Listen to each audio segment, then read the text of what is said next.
সকলকে নমস্কার। আশা করি তোমরা সবাই খুব ভালো রয়েছো। আজকে আমি সৌরভ চক্রবর্তীর লেখা পাপ এই বইটি নিয়ে আলোচনা করব। তাহলে চটপট দেখে নেওয়া যাক আজকের রিভিউটি।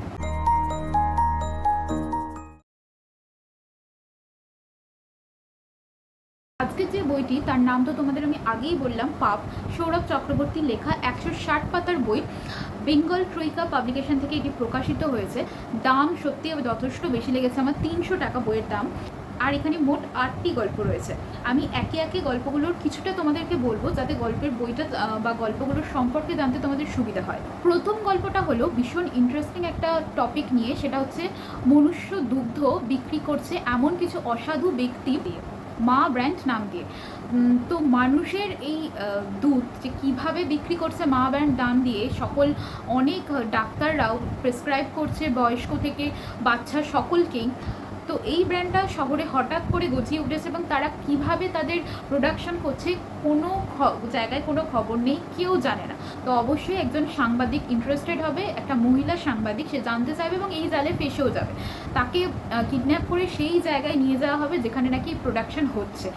সে সমস্ত কিছু অবশ্যই দেখবেও, কিন্তু তার সাথেও এমন কিছু মারাত্মক গায়ে শিহরণ যাওয়া ঘটনা ঘটবে যেটা তোমরা পড়লে সত্যি মানে আতঙ্কিত হয়ে যাবে যে সত্যি এরকম হতো কী হতো।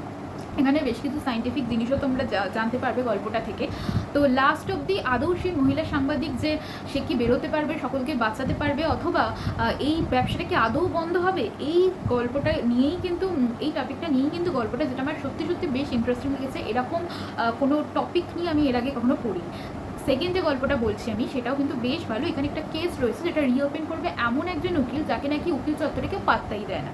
কেসটা হলো একজন হাজব্যান্ড ওয়াইফকে খুন করা হয়েছে এবং অবশ্যই প্রাথমিকভাবে হাজব্যান্ডকে যখন দোষী সাব্যস্ত করে কোর্টে নিয়ে আসা হয়, হাজব্যান্ড প্রমাণ করে দেবে যে সে নির্দোষ।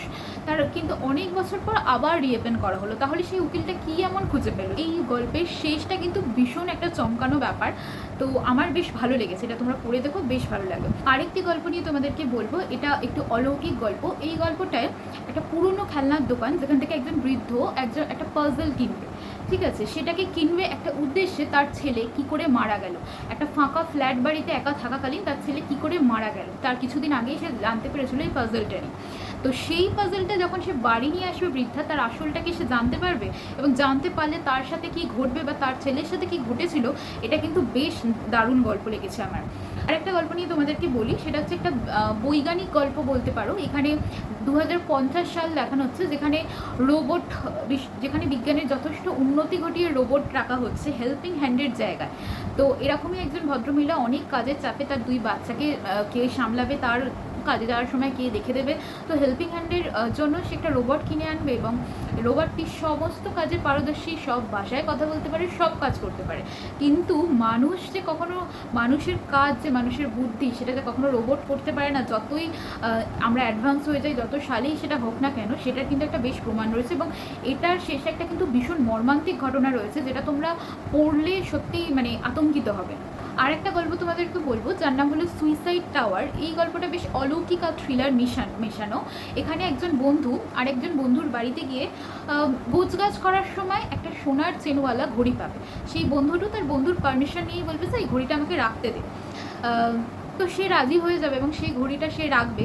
এরপর থেকে তার দুঃস্বপ্ন শুরু হবে। সে এমন একটা দুঃস্বপ্ন দেখে যে অনেক উঁচু জায়গা থেকে সে পড়ে তার আত্মহত্যা করছে বা সে মারা যাচ্ছে।